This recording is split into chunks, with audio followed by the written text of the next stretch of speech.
नमस्कार मित्रों, astro talkies में आप सभी का स्वागत है। आज का हमारा विषय थोड़ा सा अलग हट करके है। अभी हम लोग गोचर के ऊपर बात कर रहे हैं, वह भी रेट्रो गोचर को लेकर के। तो महत्वपूर्ण ये बात है कि शनि भी वक्री हो रहे हैं, राहु केतु ऑलरेडी वक्री होते हैं और गुरु भी वक्री है।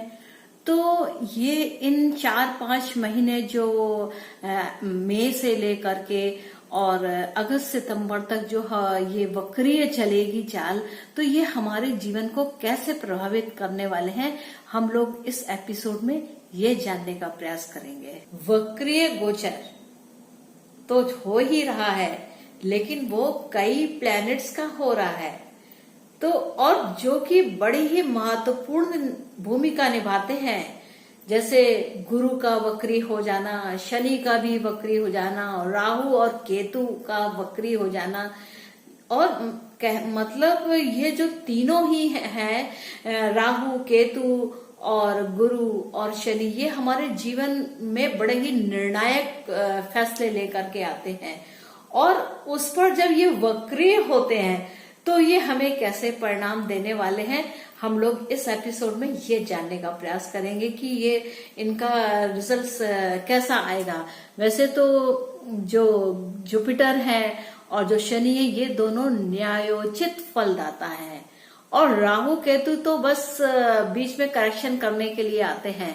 लेकिन जो ग्रहों का भी वक्री हो जाना, यानी कि कुछ मेजर करेक्शन का समय है, यही महत्वपूर्ण बात है। यानी कि गुरु महाराज और शनि महाराज हमारे जीवन में मेजर चेंजेस लेके आ रहे हैं, वो भी करेक्ट, जो सही होने चाहिए उन चेंजेस को लेकर के आ रहे हैं। तो हम सबसे पहले हम लोग बात करते हैं कि शनि देव महाराज की, कि शनि देव महाराज हमारे जीवन में क्या चेंजेस लेके आ रहे हैं, वो कहाँ पे वक्री हो रहे हैं और वो कैसे परिणाम देंगे। हम अब इस विषय को लेकर के आगे चलते हैं। जो शनि का वक्रीय गोचर चल रहा है वह 30 अप्रैल से आरंभ हो रहा है। तो जो 30 अप्रैल से आरंभ होगा, तो शनि देव महाराज अपने कर्मों को चेक करने के लिए कि भाई सारी चीजें मैंने सही ढंग से किया है कि नहीं किया है, तो इस रुचि को लेते हुए शनि देव महाराज 30 अप्रैल से बैकवर्ड होंगे कि कहीं मेरा कोई कर्म छूट तो नहीं गया। तो वो वापस होंगे 30 अप्रैल से। तो वो पहले थोड़ा रुक करके 4 दिन करीब रहता है इनका स्तंभन का समय। उस समय पे ये सारे विचार विमर्श करेंगे कि हमें अब क्या क्या काम मेरे बच गए हैं उनको फिनिश करना है, क्योंकि मुझे अगली राशि में जाना है। तो शनि देव महाराज यहाँ से अपना वक्रीय गोचर आरंभ करेंगे, और ये पदा 4, फिर पदा 3, फिर पदा 2 तक जाएंगे। तो जब 2 पे जाएंगे, ये फिर वहां पर एक स्टॉपेज लेंगे, और उस पदा 2 में, और ये सब होते होते 17 अगस्त 2019 आ जाएगी। तो इतने बीच में आप देखेंगे मई अप्रैल से लेकर के अप्रैल, जून, जुलाई, अगस्त, ये जो महीने हैं ये विशेष महत्वपूर्ण है, क्योंकि इसमें आपको जुपिटर का भी रेट्रो मिलेगा, सैटर्न का भी रेट्रो मिलेगा।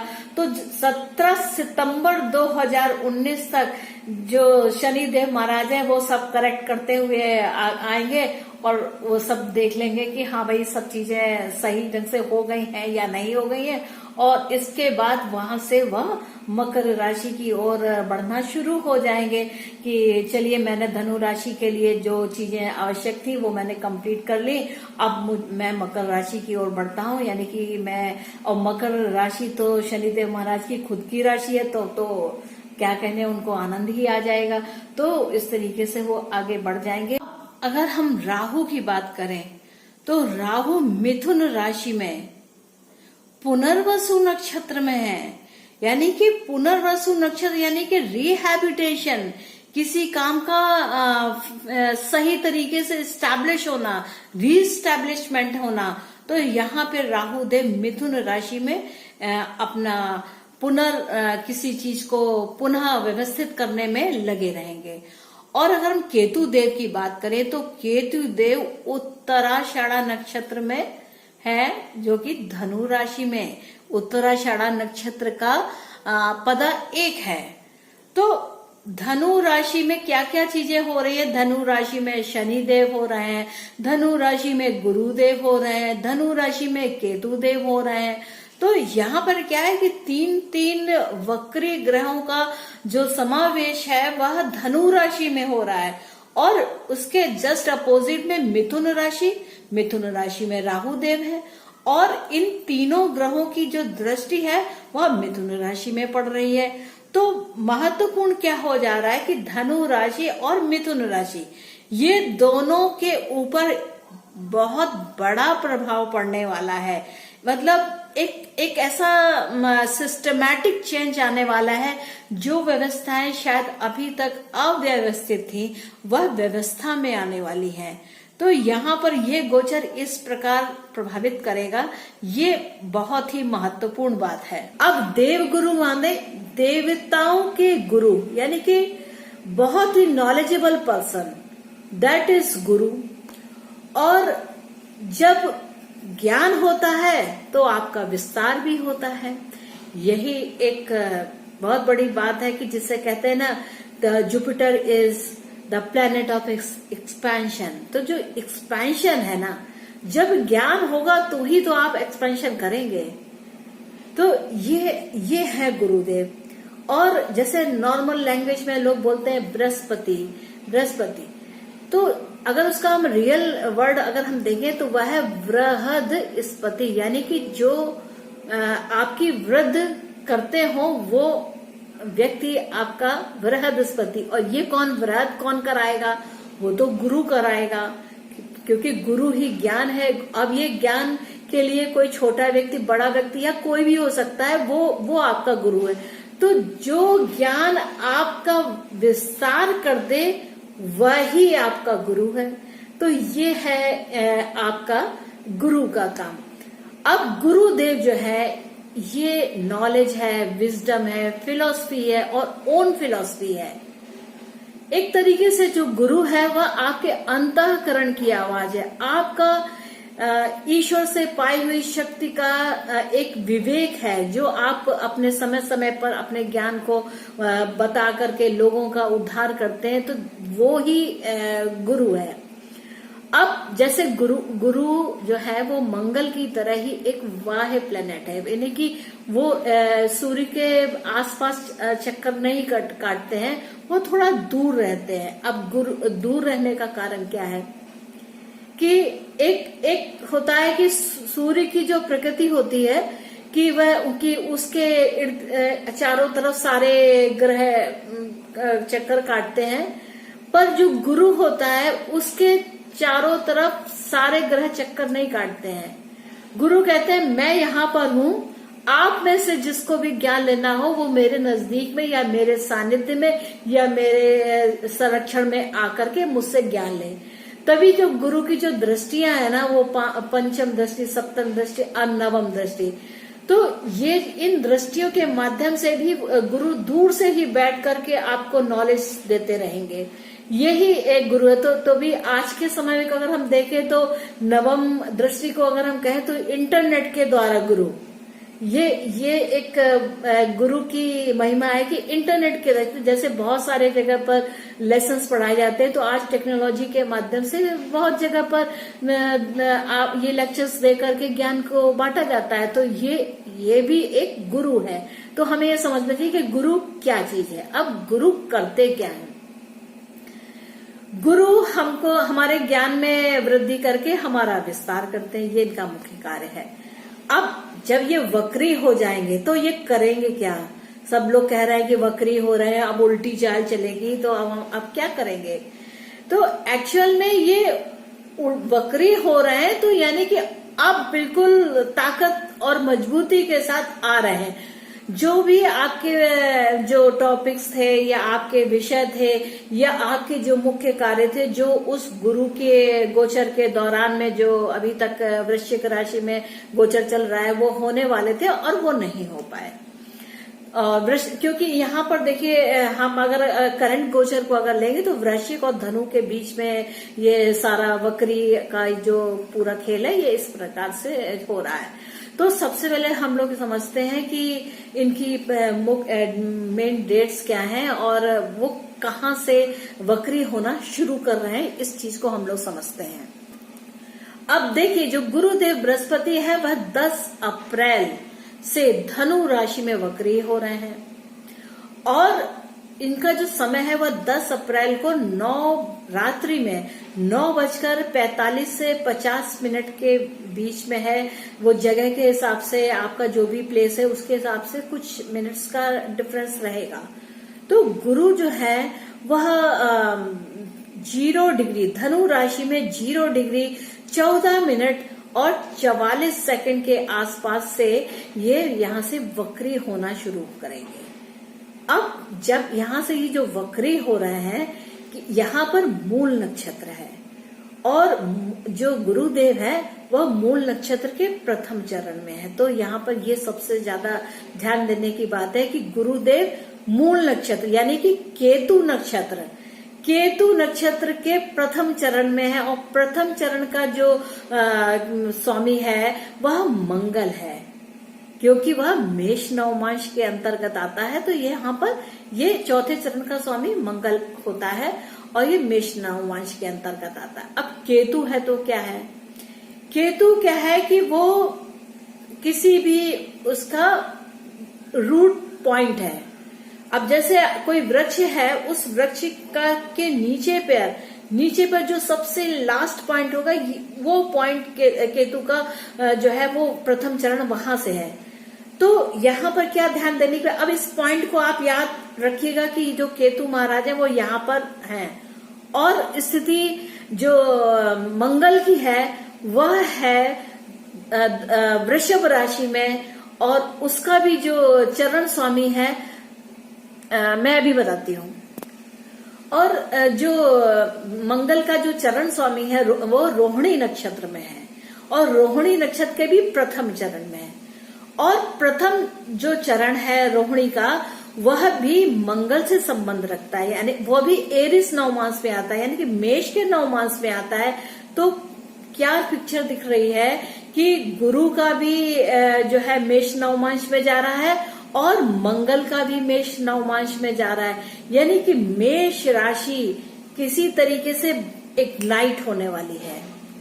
मेष राशि में कुछ एक महान परिवर्तन होने वाले हैं जो हमें 10 अप्रैल से लेकर के 23 अप्रैल के मध्य में अवश्य दिखाई देंगे, यानी कि वहां पर कुछ ना कुछ डिगिंग पॉइंट स्टार्ट हो जाएगा क्योंकि वो इग्नाइट हो जाएगी, मेष राशि इग्नाइट हो जाएगी। तो जो इस धनु राशि में जो गुरु के गोचर का जो प्रभाव है वह मेष राशि में दिखाई देगा। अब मेष राशि किसी की राशि में किस भाव में होती है तो ये वहां के फलों को प्रतिपादित करता हुआ दिखाई देगा कि वहां आपको वो उसका असर दिखेगा कि ये जो वक्री होना शुरू हुआ इसका मेरे जीवन पे कहाँ पे प्रभाव पड़ रहा है। अब मान लीजिए किसी की धनु राशि है और वहां से ये ट्रिगर हो रहा है तो उसको जो है जहां पर उसके एक लिखा हो यानी कि मेष राशि जहां स्थित है वहां पे आपको कुछ ना कुछ दिखाई देना शुरू होगा कि यहाँ पर ये ट्रिगर कर गया, यानी कि मेष राशि पर इसका ट्रिगर आ रहा है। तो अभी हम अपनी चर्चा को आगे बढ़ाते हुए चलते हैं। अब चलते चलते जब ये मेष राशि से धनु राशि से बैकवर्ड चलना शुरू कर रहे हैं, वक्री होना चल रहे हैं, तो 23 अप्रैल 2019 को ज्येष्ठा नक्षत्र के चौथे चरण में आएंगे। अब ज्येष्ठा नक्षत्र का जो चौथा चरण है वह मीन नवमांश में आता है, अर्थात जो इसके स्वामी है वह गुरु है। तो यहाँ क्या ज्येष्ठा क्या है, ज्येष्ठा ये श्रेष्ठ। आप मेरा एक एपिसोड देखिए, मैंने एक गुरु का ज्येष्ठा नक्षत्र पे एक एपिसोड बनाया था, उसका लिंक मैं इसमें आपको दूंगी, आप उस को जरूर देखिएगा। कि तो वहां पे जो गुरुदेव हैं वो ज्येष्ठा नक्षत्र में हमें क्या प्रभाव देंगे, उस चीज को समझने के लिए आप वो एपिसोड देखिएगा। तो जब मीन नवमांश में होंगे तो यानी कि इसके जो स्वामी है वह गुरुदेव हैं, खुद ही गुरुदेव है, तो ये एक बड़ी ही पावरफुल पोजीशन होगी। इसके बाद 31 मई 2019 को जो ये ज्येष्ठा नक्षत्र के तृतीय चरण में गुरुदेव चले जाएंगे। ये सब आप देखिए, धनु से निकलने के बाद सारे जो गोचर का प्रभाव है, वृश्चिक राशि जो है वो केंद्र बिंदु बन जाएगा कि वहां पर ये इनका प्रभाव स्टार्ट आपको महसूस होगा। तो 31 मई 2019 को ज्येष्ठा नक्षत्र का तृतीय चरण में गुरुदेव महाराज प्रवेश कर जाएंगे और इसमें जो तृतीय चरण है वह कुंभ नवमांश के अंतर्गत आता है, जिसके स्वामी शनिदेव है। अब शनिदेव कहाँ पर है? शनिदेव पूर्वाषाढ़ा नक्षत्र में है। तो गुरु और शनि का जो यहाँ संबंध बनेगा, तब यहाँ पर बिल्कुल सही न्याय, करेक्टनेस आएगी और आप देखेंगे कि धनु राशि में बिल्कुल जो सही रियल होना चाहिए वो आपको प्रभाव दिखाई देंगे। फिर 27 जून 2019 को ज्येष्ठा नक्षत्र में के अंतर्गत ही द्वितीय चरण में गुरुदेव का गोचर आ जाएगा। अब यहाँ पर मकर नवमांश होगा। मकर नवमांश के जो स्वामी है वह शनिदेव महाराज है और शनिदेव महाराज तो पूर्वाषाढ़ा नक्षत्र में बैठे हुए हैं।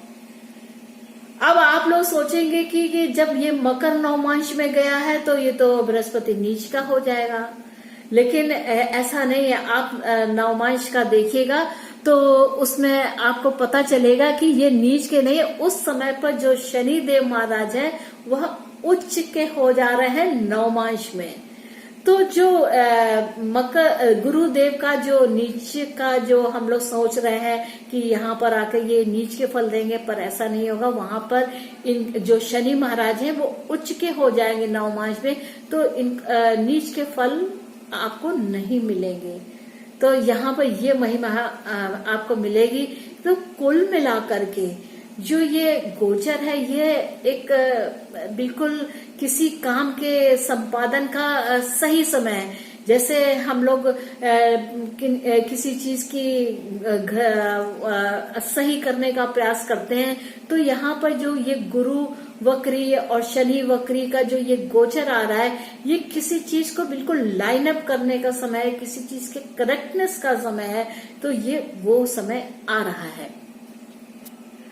अब देखिए 11 अगस्त 2019 को संध्या काल में 6:38 पर गुरुदेव महाराज मार्गी होना शुरू हो जाएंगे। तो जब मार्गी होने लगेंगे तो जो सेटलमेंट हुआ, अब देखिए जो गुरुदेव महाराज जब मकर नवमांश में आए तो हम लोग क्या सोचते हैं कि ये तो नवमांश में मकर के हो गए तो नीच के फल होंगे, परंतु ये नीच अवस्था हम इसे नहीं कहेंगे। अब यहाँ पर जो शनि महाराज है वह स्वाति नक्षत्र में है। आप देखिएगा, आप अपने किसी भी सॉफ्टवेयर में या पत्र या जिस चीज में भी आप देखते हो उसमें देखिए तो स्वाति नक्षत्र में होने के कारण जो गुरु के जो कर्म है या शनि के जो कर्म है वो ऑटो मोड में चले जाएंगे और वो करेक्ट वे होगा। स्वाति नक्षत्र का अर्थ है स्वगति से चलने वाला। तो अभी तक क्या हुआ कि जो ये गोचर चला, इस गोचर ने हर चीज को लाइन अप किया, करेक्टनेस किया, सब कुछ सही कर दे, फिर उसको ऑटो मोड में डाल दिया। यानी कि ये जो गुरु और शनि का जो ये वक्रीय गोचर आया, तो इसने आपको पूरा लाइन अप किया कि करेक्ट किया इस तरीके से, और आपको बिल्कुल एकदम लाइन अप करके सही रास्ते पर ला करके ऑटो मोड में डाल करके और आगे अपनी यात्रा को बढ़ गए।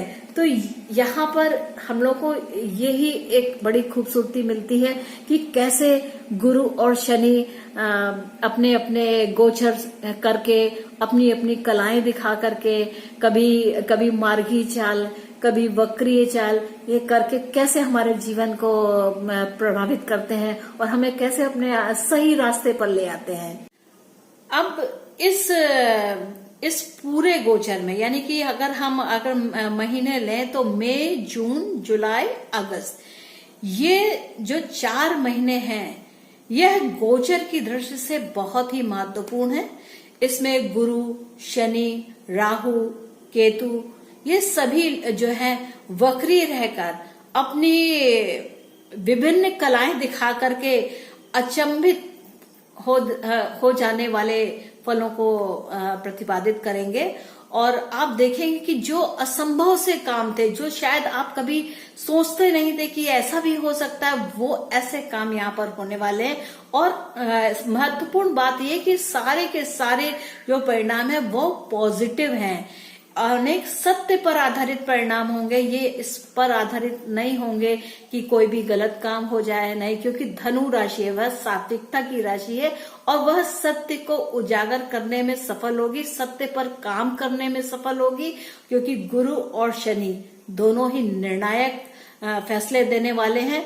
और वैसे भी अगर कुंडली के सारे गोचर को या पूरे आकाश मंडल के सारे गोचर को अगर देखना है तो गुरु, शनि और राहु केतु ये आपको मेमोरेबल रिजल्ट्स देके जाते हैं कि जब ऐसे गोचर आते हैं तो आप ये सोचते हैं हाँ फला सन में ऐसा हुआ था तो मेरा ये काम हुआ था। तो ये एक मेमोरेबल इवेंट होगी। ये 4-5 महीनों के दौरान में आप ये जानेंगे कि मेरी लाइफ में कुछ तो हुआ, कुछ तो मेमोरेबल ऐसी चीज हो गई है। अब होगी कैसे, ये कैसे जानेंगे कि कहाँ पे मेमोरेबल होने वाला है?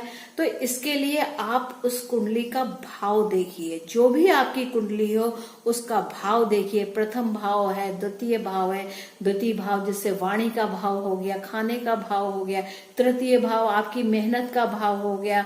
तो इस प्रकार आप कुंडली के सारे भावों को देखिए, तब आपको रिजल्ट पता चल का सटीक निर्णय आप ले पाने में सक्षम होंगे कि अच्छा इस गोचर का मेरे इस एरिया में ऐसा प्रभाव होने वाला है।